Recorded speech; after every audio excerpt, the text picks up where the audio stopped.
You reach for your phone before your eyes are even open. It's 6:45 in the morning. The alarm is screaming. You don't even glance at the person still asleep next to you. There's no time. There's never time. You silence it, scroll for 2 minutes, then start the routine. Shower, coffee, commute, clock in. You didn't choose this rhythm. Your job did. Even dinner with your own family gets squeezed into whatever's left of the day. Now imagine none of that exists. You open your eyes when the sun does.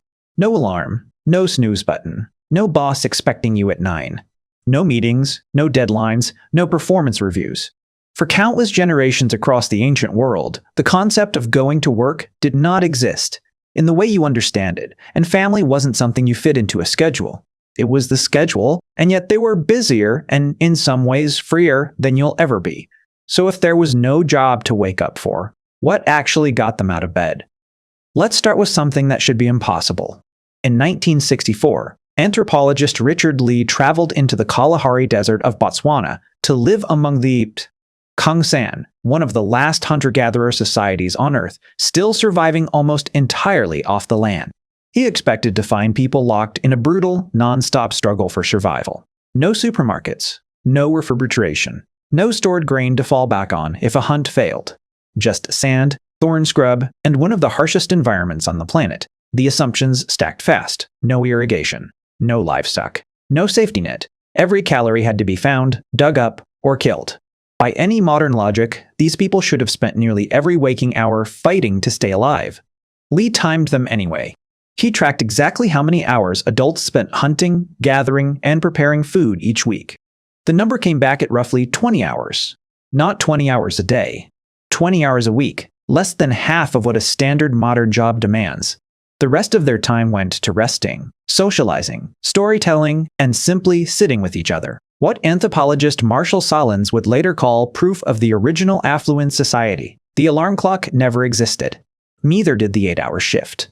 And somehow, they still had more free time than you do. Now, some of you are thinking, fair enough, but that's one tribe, one desert, one anthropologist with a stopwatch.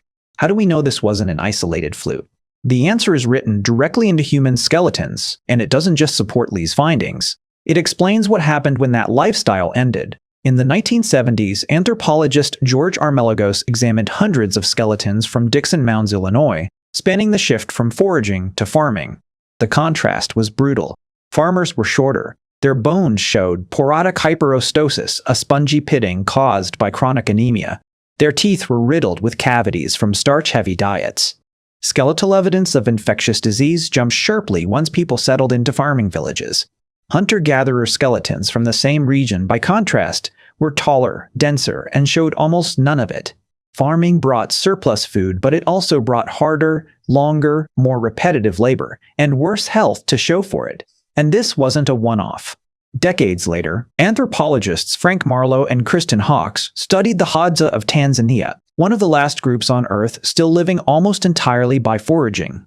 Their result echoed Lee's Kalahari numbers almost exactly. Hadza adults spent roughly the same modest stretch of hours each day securing food, with the rest given to rest, childcare, tool-making, and conversation. Two groups, two continents, decades apart, same pattern. This is the part that upends the whole assumption. Agriculture wasn't invented because foraging failed. It was invented because it could feed more people per acre, even though it made each of those people work harder, get sicker, and grow shorter. We didn't trade leisure for ease. We traded leisure for headcount. So the 20-hour workweek wasn't a Kalahari anomaly. It was the baseline. Across deserts, savannas, and forests on opposite sides of the planet, foraging humans kept landing on the same number, the same rhythm, the same enormous stretch of unclaimed time. The 8-hour grind, you know, is a modern invention, radically different from the natural physical rhythms of our ancestors. It's the recent exception. So what did that baseline actually look like? Day to day, you wake up when the light does, not because a bell rang, not because a schedule demanded it, but because your body simply finished sleeping. There's no scramble, no rush to the door. Around mid-morning, a small group forms, maybe 4 or 5 people, and they head out to gather, track, or dig. This isn't work, in any sense you'd recognize. There's no supervisor checking your pace, no quota waiting to be hit.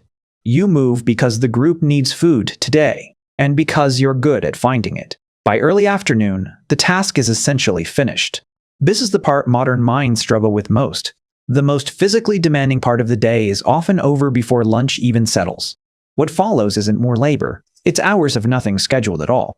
Anthropologist James Sosman documented exactly this among the Juhawansi, clocking roughly 6 hours a day spent in pure social time, resting, grooming, mending tools, trading jokes, doing essentially nothing productive by modern standards. And the kids aren't somewhere else. They're not in a classroom, not in daycare, not shipped off for 8 hours while the adults handle real life.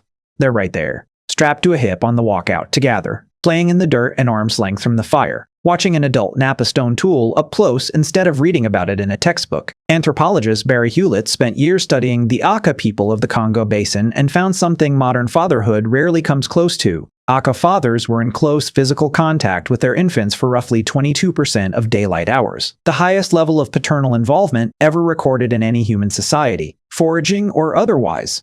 Anthropologist Melvin Connor documented something similar among the Kung. Children weren't taught in the way you were taught.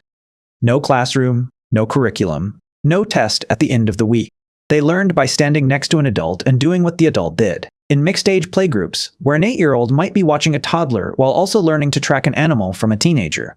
This was a powerful model of communal mentorship, where children learned directly from life. And there was never a version of the day where families were separated by a corporate clock.